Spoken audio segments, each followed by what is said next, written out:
지금으로부터 20년 전인 2000년대 초반 비즈니스맨과 관광객 등 중국으로 몰려드는 한국인의 수가 늘어나면서 언제부턴가 중국에는 한국식 식당과 한국식 가라오케가 우후죽순격으로 생겨나기 시작했고 그 수가 2000여 군데에 이른 것으로 알려졌습니다.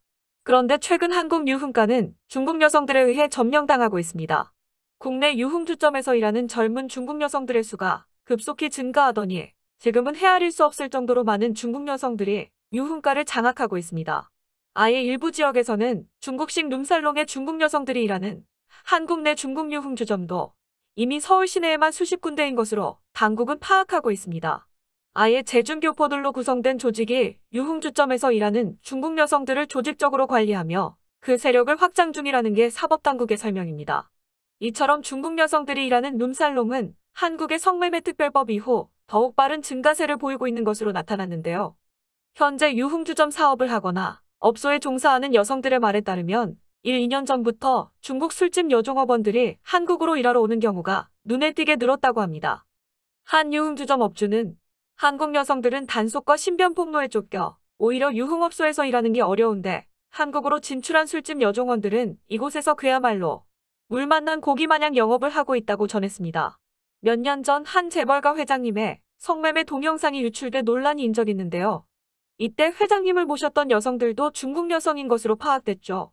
이는 중국 여성들의 유흥업 진출이 얼마나 우리 사회에 확산되어 있는지 보여주는 단적인 예입니다. 중국 여성들이 회장님까지 모실 정도면 말 다 한 것 아닐까요? 중국에 가보면 곳곳에 이런 광고들을 찾을 수 있습니다. 한국에서 일할 예쁜 아가씨들 모집합니다. 개인 아파트 제공, 특급 대우 월 수익 1,500만 원 이상, 서울, 부산, 인천 등 대도시 중 근무지 선택 가능. 최근 들어 유흥업소 관련 사이트에 구인구직 게시판에서 이 같은 내용의 글을 찾는 것은 그다지 어렵지 않습니다. 이와 더불어 한국 유흥업소 진출에 대해 다른 이들의 자문을 구하는 내용의 글도 쉽게 찾아볼 수 있는데요. 그만큼 중국 여성들의 한국 업소 취업이 보편화됐다는 이야기입니다. 한 여성이 얼마 전 유흥과 관련해 모 사이트의 게시판에 올린 글은 유흥가 여성들의 한국 진출 실태를 단적으로 보여주고 있습니다. 이 여성은 게시판에 아는 언니가 한국으로 빨리 들어오래요. 한국은 요즘 단속도 중국보다 훨씬 느슨하고 중국만큼 출혈 경쟁도 심하지 않아서 일하기 좋아요. 한국은 우선 거리가 중국보다 좋고 생활도 여유가 있어 좋다고 하네요. 저도 한국으로 들어가고 싶은데 한편으로 겁도 나는 게 사실이에요. 한국 유흥업소에 대해 아시는 분은 조언 좀 해주세요라고 글을 적어 놓았습니다. 그 아래 달린 10여 개의 댓글에는 코로나로 당국의 단속이 느슨할 때 한국으로 하루빨리 들어가는 게 좋다는 의견이 줄을 이루고 있었습니다. 그렇다면 국내에서 성업 중인 중국식 룸살롱은 과연 어떤 곳이며 대체 어떤 식으로 영업을 하고 있을까요? 실태를 알아보기 위해 여종업원들을 모집한다고 글을 올려놓은 서울 모처의 한 업소 관계자와 접촉을 시도해보았습니다. 확인 결과 그는 룸살롱 업소를 직접 운영하고 있는 것이 아니라 중국식 룸살롱의 중국 여종업원들을 데려오고 관리해주는 말하자면 여성 인력 공급업자였습니다. 자신을 미스터림이라고 밝힌 이 업자는 다른 건 몰라도 유흥업에 관한 한 지금은 한국이 단속이 강화된 중국보다 훨씬 영업하기 수월한 게 사실이라며 이는 업소를 운영하는 사람뿐 아니라 업소에서 일하는 아가씨들도 마찬가지라고 말했습니다.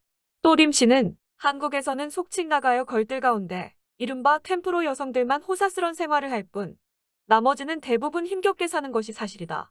그런데 한국 업소에서 일하는 중국 여성들은 그렇지 않다며 손님들 술시중뿐 아니라 취미생활에서도 파트너 역할을 해준다. 때문에 업소에서는 무상으로 아가씨들에게 영어, 한국어 교육은 물론 골프, 승마, 카지노 등도 교육시키고 있다고 설명했습니다. 손님들의 중국 비즈니스 도우미 역할을 하는 유흥가 중국 여성도 적지 않다는 게 림 씨의 전언입니다. 이 때문에 손님들 중에서는 학력이 좋고 중국에서 발이 넓은 여성들을 찾는 이들도 있다고 합니다. 이 정도 되면 한국에서의 나가요 걸 생활은 말 그대로 돈도 벌고 공부도 할 수 있는 일석이조인 셈이네요.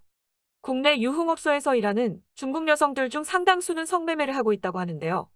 이는 사회적으로 큰 문제가 아닐 수 없습니다. 미 국무부 인신매매 보고서에 따르면 많은 중국 여성이 한국에서 성매매에 종사하고 있다는 사실을 여러 차례 언급하고 있는데요. 정식 비자를 발급받아 성매매에 종사하기도 하고 국제결혼신부로 판려와 성매매에 종사하기도 한다고 서술돼 있습니다.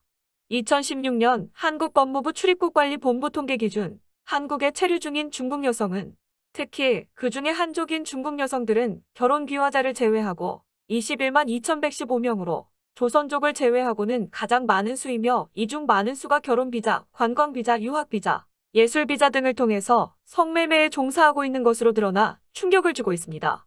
한국 정부 부서인 여성가족부가 2011년 발간한 논문인 외국인 여성 성매매 실태에 의하면 한국에서 한국인 남성 고객을 상대하는 외국인 여성 중에 최다 집단은 한족 중국 여성이라고 합니다.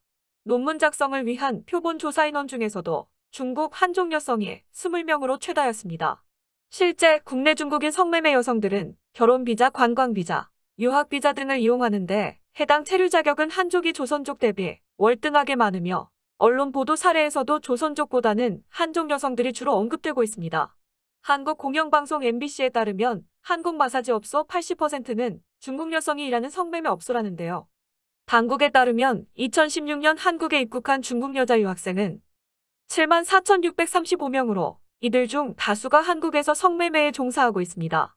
중국 여성은 서울, 인천, 수원, 안산, 안양, 대전, 대구, 부산, 울산, 강원도, 전라도 등등 한국 전 지역에서 성매매에 종사하고 있습니다.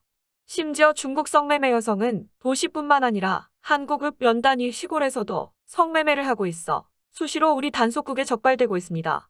오늘의 짧고 굵은 소식은 여기까지입니다. 지금까지 사회부장이었습니다. 끝까지 시청해주셔서 감사합니다. 지금 영상이 마음에 드셨다면 좋아요와 구독 한번 꾹 눌러주시길 부탁드려요.